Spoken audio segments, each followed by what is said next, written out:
오늘 본문 말씀 3절 4절 말씀을 함께 읽겠습니다. 시작.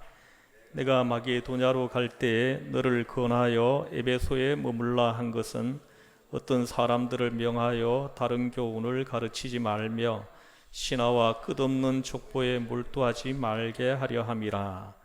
이런 것은 믿음 안에 있는 하나님의 경륜을 이름보다 도리어 변론을 내는 것이라. 아멘. 내가 마게도냐로 갈 때에 너를 권하여 에베소에 머물라 한 것은 하고 말씀을 합니다. 그 사도 바울이 에베소를 떠나서 마게도냐로 갈 때에 디모데에게 그 에베소에 머물라 한 그 목적, 그 이유를 지금 말씀합니다. 여기 보시면 다른 교훈을 가르치지 말며 신화와 끝없는 족보에 몰두하지 말게 하려 함이라. 이것이 사도 바울이 디모데를 에베소에 머물러 두게 한 이유입니다. 에베소 교회에 지금 이단 사이비 교리들이 나타나기 시작했기 때문입니다. 말씀을 받으면 그대로 있는 것이 아닙니다. 지금도 그렇죠. 이 말씀을 받으면 많은 주변 환경에 접하면서 그 신앙이 흔들리기 쉽습니다. 그러므로 계속 바르게 가르칠 사람이 상주하면서 있어야 하는 것입니다. 깨우치지 않으면 자꾸 다른 데로 빠진다는 것입니다. 그래서 에베소 교회 성도들이 이단 사이비 그 논리에 빠지지 않도록 하기 위해서 내가 너를 거기에 머물도록 하였다 하고 말씀을 합니다. 당시에 그노시스주의라는 게 있었습니다. 이 철학적인 것이기 때문에 좀 구구한 설명이 필요하지만 쉽게 한마디로 말하면 헬라 철학을 종교화한 것입니다. 그래서 이루어진 교리가 그노시스주의입니다. 종교를 철학적으로 이해하는 것입니다. 그래서 성경을 읽고 복음을 전하면서도 철학적으로 소화가 되는 부분은 그 말씀을 받고 소화가 안 되는 부분은 안 받았습니다. 하나의 예만 들어보겠습니다. 예수님께서 십자가에 돌아가셨습니다. 그 사실을 두고 아니 하나님의 아들이 십자가에 돌아가셨다고 그것은 말도 안 되지 어떻게 그럴 수가 있겠나 하고는 어떻게 나오는고 하니 십자가에 돌아가신 장면은 그건 환상이다 이렇게 말하는 것입니다. 환상이라고 해버리는 것입니다. 또 가룟 유다에게 팔린다는 거 그거 있을 수 없다 하는 것입니다. 그래서 예수님의 십자가의 건세를 실제적 건세로 여기지 않았습니다. 그냥 추상적 건세라 하는 것입니다. 그냥 슬그머니 구렁이 단 넘어가듯이 그렇게 그 예수님의 그 십자가의 그 역사하심을 그렇게 흐려놓는 것입니다. 그러자 철학을 한다는 사람들이 맞아, 그게 맞다 하게 된 것입니다. 이래서 많은 사람들이 미혹에 빠졌습니다. 사도 바울은 여기서 지금 디모데를 통하여 교육을 하는 것입니다. 그래서 사도 요한도 요한 1서 4장 3절에서 예수님께서 육체로 오신 것을 부인하는 자마다 적그리스도다 하고 분명하게 말씀을 하셨습니다. 예수님은 육체로 오셔서 육체로 죽으셨습니다. 그건 실제적인 일입니다. 이것을 추상적인 것으로, 비유적인 것으로, 상징적인 것으로, 환상적인 것으로 돌려버리는 것은 예수 그리스도의 십자가에 대한 모독이고 기독교 근본에 대한 도전인 것입니다. 그래서 사도 바울은 그 그노시스주의와 그를 따르는 호황한 철학에 대해서 오늘 본문 4절에서 신화와 끝없는 족보, 이렇게 단 두 마디로 말씀을 하는 것입니다.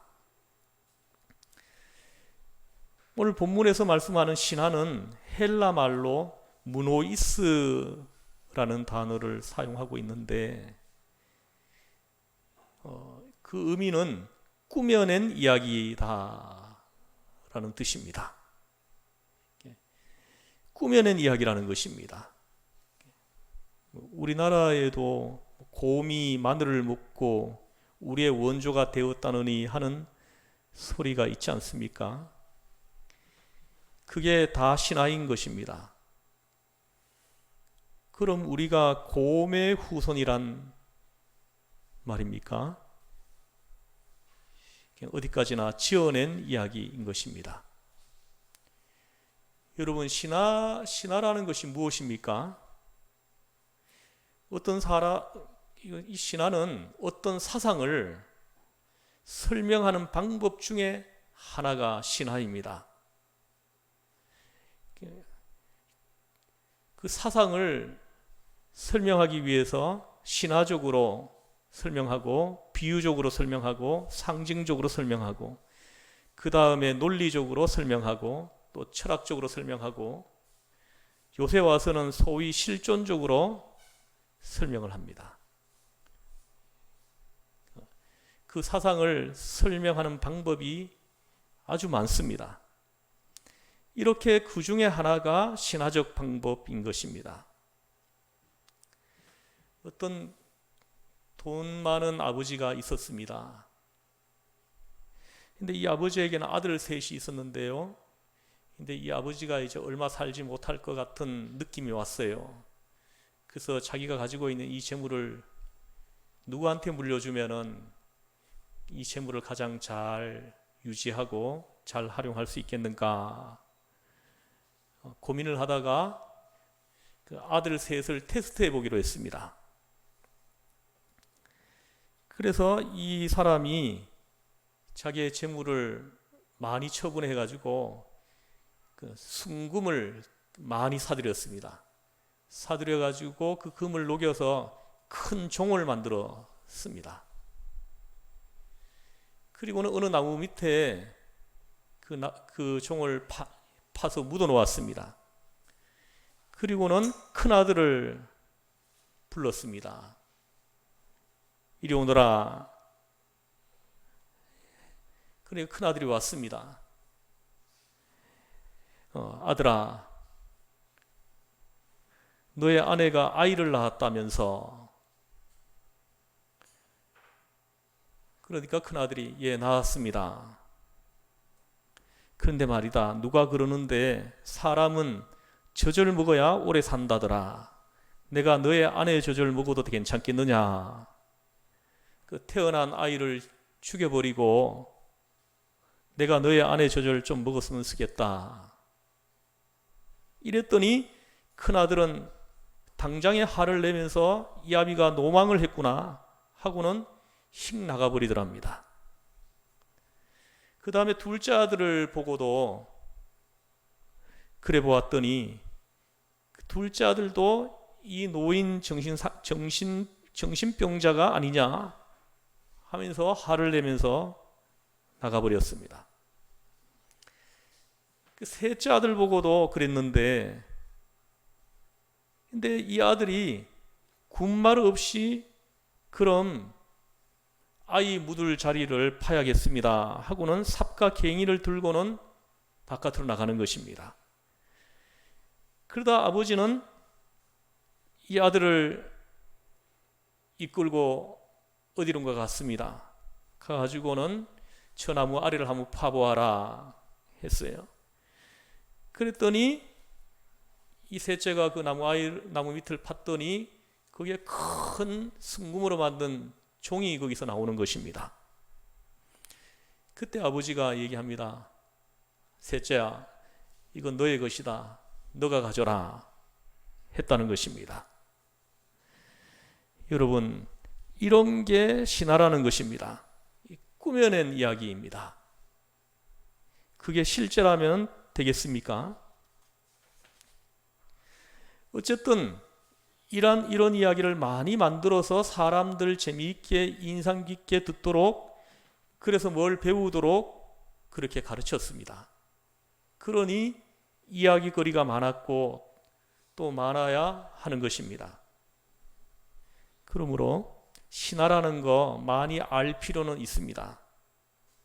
요즘 젊은 청년들은 이걸 잘 모릅니다.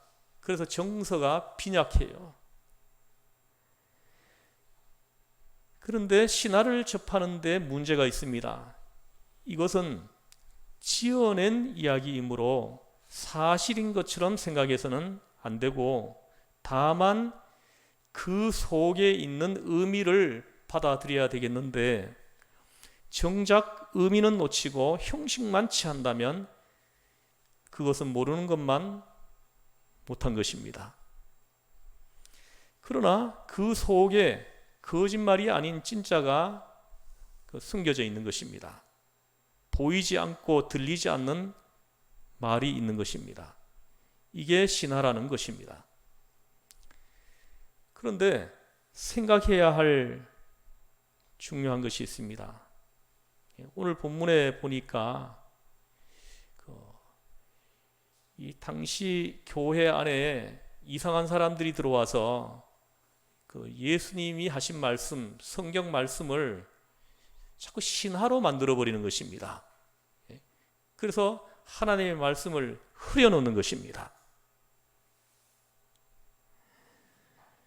그래서 사도 바울은 디모데에게 말씀합니다. 끝없는 이야기, 신화에 점령하지 못하도록 하라고. 성도들이 그 신화에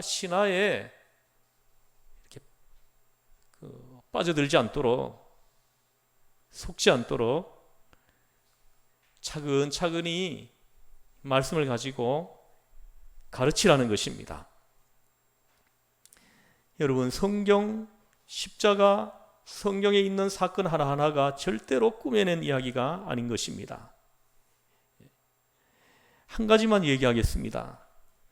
예수님께서 선한 사마리아 사람 비유를 말씀하셨어요. 누가복음 10장에 나오는 말씀인데, 그 이야기에 보면 제사장은 그냥 지나가죠. 강도 만난 사람이 있는데, 또 레위 사람도 그냥 지나가죠. 근데 사마리아 사람이 도와주었다, 이 말씀을 하셨습니다. 근데 이 말씀이 꾸며낸 이야기라면 이 말씀 하나로 해서 예수님은 돌에 맞아서 죽었을 것입니다. 여러분 보십시오. 제사장이 못 본 채 하고 지나가고, 레위 사람이 그냥 지나가고, 이스라엘 사람들이 가장 천하게 여기는 사마리아 사람이 도와주었다는 것입니다. 만약에 이게 꾸며낸 이야기 같으면 당시 유대 사람들한테 예수님은 돌에 맞아서 죽었을 것입니다. 여러분 상상을 해보십시오. 지금이라도 누가 말하기를 깡패에게 누가 맞았습니다. 피를 철철 흘리고 있어요. 근데 목사님이 그냥 지나갔습니다. 장로님이 그냥 지나갔습니다. 근데 지나가던 창녀가 그를 도와줬다라고 말을 한다면 어떻게 되겠습니까? 꾸며내어 이런 이야기를 하는 것이면 어떻게 되겠습니까? 예수님께서 하신 모든 말씀은 사실인 것입니다. 사실을 말하기 때문에 당시에 어떤 누구도 그 문제를 가지고 예수님께 반박할 수가 없었던 것입니다. 그런가 하면 오늘 본문에 끝없는 족보라고 말씀합니다. 신하와 끝없는 족보. 이 끝없는 족보 헬라 원문은 보면은 게네아로기아스 아페란토이스라는 단어를 쓰고 있는데요. 어떤 의미냐 하면 그냥 하나의 족보 타령입니다. 이 철학적으로 타령하기를 만물의 근원이 뭐냐? 물이냐, 공기냐, 불이냐, 만물의 보다 더 근본이 되는 것이 뭐냐, 끝없이 생각을 합니다. 또 인간적으로, 개인적으로 각각 자기네 족보를 주어 섬기는 것입니다. 이를테면 불교에서는 석가모니가 큰 부처가 있고 부처의 머리로 태어난 사람이 있습니다. 바라문족입니다. 부처의 가슴으로 태어난 사람이 있습니다. 부처의 손으로 태어난 사람이 있습니다. 부처의 발로 태어난 사람이 있습니다. 부처의 발가락으로 태어난 사람이 있습니다. 섬기기 위해서 태어났습니다. 이걸 믿는 사람에게는요, 혁명이 일어나지가 않습니다. 반항도 없습니다. 왜 그렇습니까? 나는 애시당초 발가락으로 태어났기 때문이다. 이렇게 생각을 해버리는 것입니다. 그래서 태국에 가보면은 태국 왕에게 덤벼드는 사람이 한 사람도 없어요. 그래서 덤벼들면은 나중에 내세에 뭐 짐승으로 태어난다, 뭐 이렇게 물고기로 태어난다, 뭐 이런 교리를 가지고 있는 것입니다. 그러니까는 안 덤벼드는 것입니다. 오늘 우리에게도 아직도 양반이다, 상놈이다 하는 녹두리가 조금씩 있죠. 그러나 우리는 비교적 덜한 편입니다. 인류사를 살펴보면 이게 얼마나 심한지 모릅니다. 오늘의 자기 신분을 높이기 위해서 너와 나는 뿌리가 다르다. 뭐 지금도 있죠. 뭐 정치인들 뭐 이렇게 큰 부자들 이런 사람들은 지금도 이런 사고를 가지고 있습니다. 그래서 끝없는 족보 이야기라고 말을 하는 것입니다. 끝도 없는 것입니다. 이런 것, 신하, 족보에 몰두하지 못하게 하라. 이런 것을 마음에 두지 못하게 하라. 말려들지 말게 하라. 그들의 논리와 방법을 목회에서 사용하지 말라. 그런 것에 관심을 갖지 말라 하고 바울은 신신당부하면서 지금 가르치는 것입니다.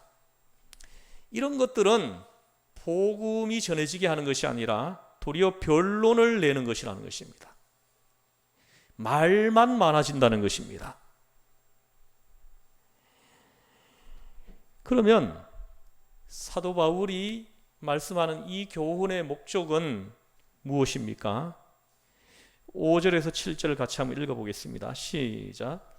이 교훈의 목적은 청결한 마음과 선한 양심과 거짓이 없는 믿음에서 나오는 사랑이거늘 사람들이 이에서 벗어나 헛된 말에 빠져 율법의 선생이 되려 하나 자기가 말하는 것이나 자기가 학증하는 것도 깨닫지 못하는도다. 아멘. 사람들이 뭐 똑똑하다고 뭐 이렇게 저렇게 논리적으로 말을 하는데 자세히 들여다보면 자기가 하는 말을 자기도 잘 모른다는 거예요. 그런 말들을 자꾸 한다는 거죠. 그래서 오늘 말씀합니다. 첫 번째 이 교훈의 목적, 이 저러한 것들을 생각하지 말고 오늘 여기 보십시오. 5절에 청결한 마음과 이렇게 말씀합니다. 청결한 마음으로 중생하고 계속적으로 회개하면서 성결의 길을 가도록 하라 하는 것입니다. 그런 신화와 족보 이런 거 가지고 자꾸 따지고 논리적으로 말하고 자꾸 이렇게 하지 못하게 하라는 거예요. 그래서 청결한 마음을 가지도록 이렇게 이끌어 주라는 거죠.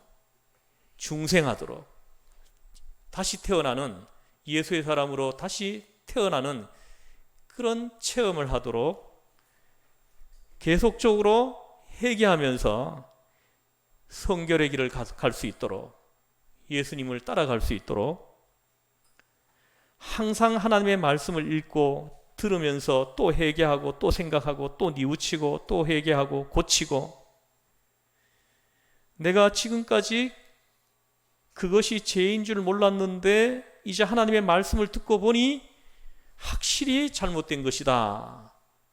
지금까지는 다른 사람의 잘못인 줄 알았는데 설교를 듣고 보니까 그건 내 잘못이다. 깨닫고 회개하고 뉘우치고 바른 길로 가는 것입니다. 한 사람이라도 성결하게, 좀 더 깨끗하게, 좀 더 정결하게, 좀 더 바르게, 이것이 사도 바울이 이 교훈을 하려고 하는 목적인 것입니다. 자, 그런 것들을 논하는 동안에는 이 청결한 마음이 없어진다는 것입니다. 하나님의 말씀을 읽고 하나님 말씀을 들으면서 죄를 깨닫고 깨달은 그 죄를 회개하고 또 들려주신 말씀대로 따라 살고, 그것이 이 교훈의 목적이라는 것입니다. 그 다음에 두 번째는 청결한 마음과 선한 양심과 이렇게 말씀합니다. 선한 양심이라 하십니다. 사람들의 그 양심이 더러워졌습니다.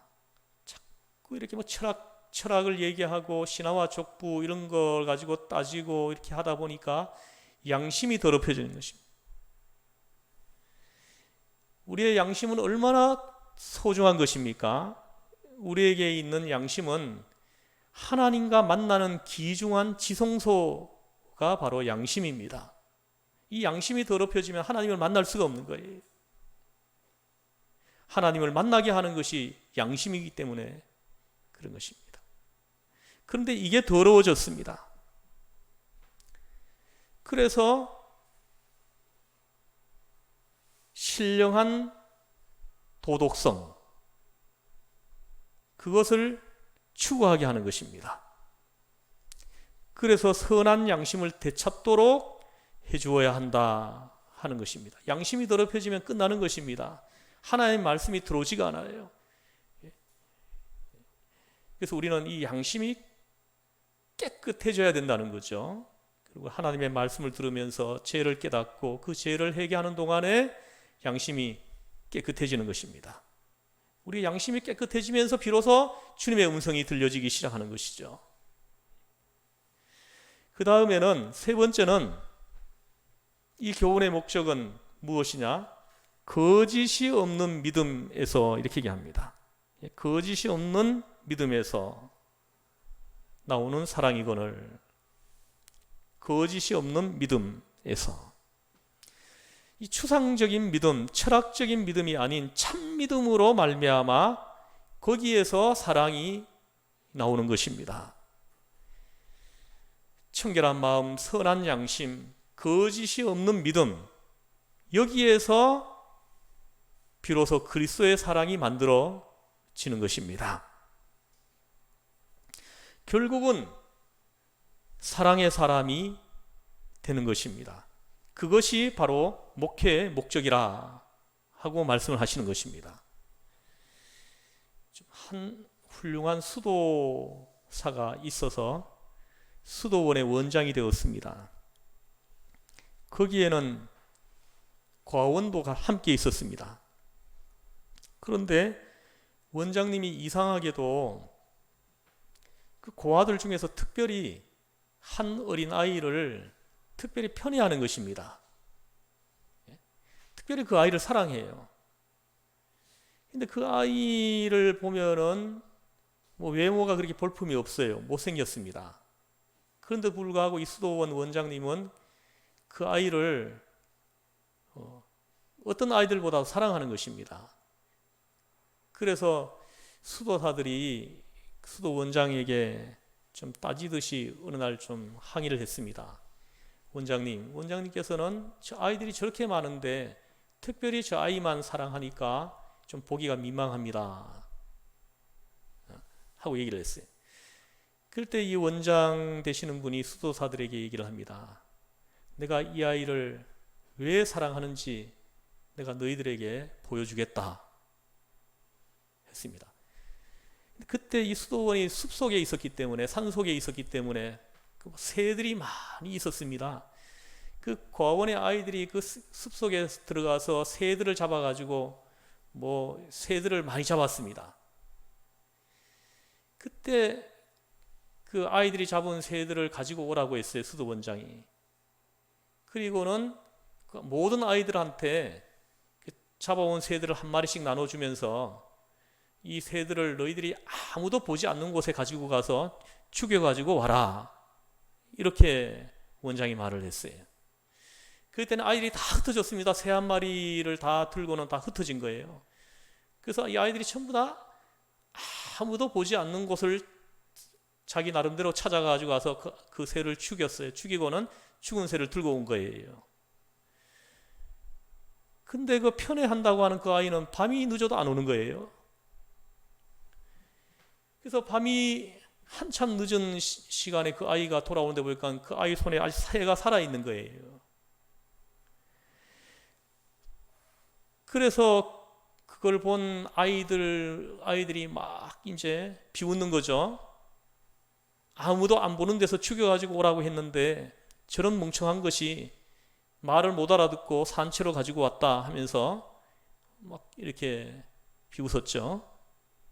그때 그 아이가 말을 했어요. 원장님, 아무도 안 보는 데가 찾을 데가 없어요. 아무도 안 보는 데가 없어요.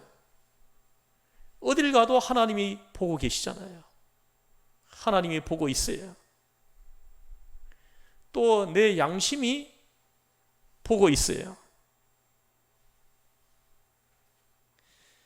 아무도 없는 데를 찾을 수가 없어서 그냥 가지고 다니다가 왔습니다 하고 말을 했습니다. 그때 원장님이 수도사들에게 말했습니다. 봐라, 내가 왜 이 아이를 사랑하는지 이제 알겠느냐. 이 아이는 다른 사람이 보지 못하는 것을 보고 있었어요. 다른 사람이 못 듣고 있는 것을 듣고 있는 깨끗한 양심을 가지고 있었습니다. 청결한 마음, 선한 양심, 거짓이 없는 믿음, 여기에서 나오는 사랑, 그 사랑이 이 아이한테 있었던 거예요. 이 수도원 원장은 그걸 본 겁니다. 디모데에게 말씀합니다. 바로 이것을 위하여 목회하느니라. 내가 너를 그곳에 목회자로 세운 것은 성도들로 하여금 이렇게 이끌어 주도록 하기 위해서 세운 것이다. 이것을 지향해서 목회해야 한다. 변론하지 말고 족보 이야기하지 말고 신실하게 목회해야 한다. 바울은 믿음의 아들 참 아들 디모데에게 이렇게 가르치고 있는 것입니다. 사랑하는 성도 여러분, 잡다한 그런 것 가지고 자꾸 논하지 마세요. 그러면은 청결한 마음이 흐려지고요, 선한 양심이 더럽혀지고 우리의 믿음이 거짓 믿음으로 바뀌어진다는 것입니다.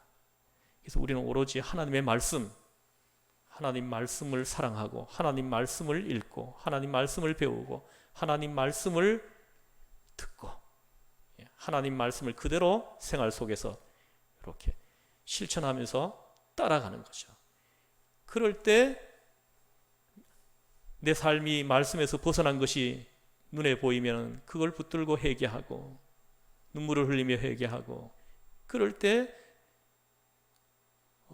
내 마음이 청결해지고 찌꺼기가 끼었던 마음이 청결해지고, 더럽혀진 새 속에 물들어서 더럽혀져 있던 그 양심이 정결해지고 깨끗한 믿음으로 바뀌어지는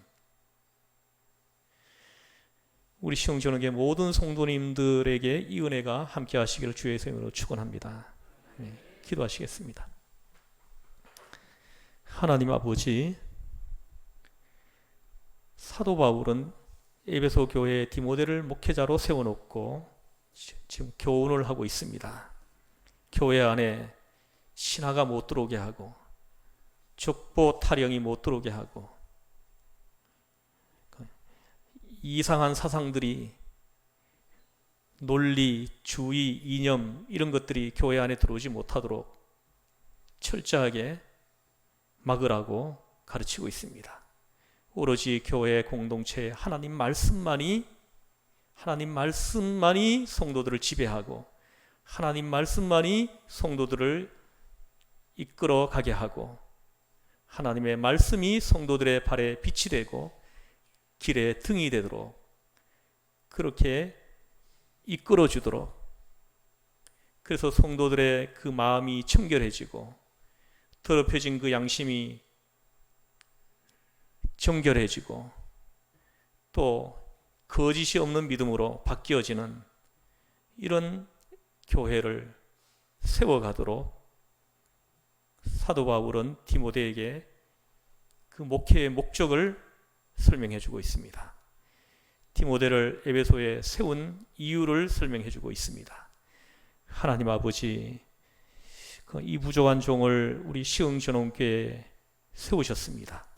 이 종을 이곳에 세우신 것은 바로 주의 백성들을 청결한 마음, 깨끗한 양심, 거짓이 없는 믿음으로 이끌어 가도록 하기 위해서임을 또 한번 깨닫게 하시니 하나님 감사합니다.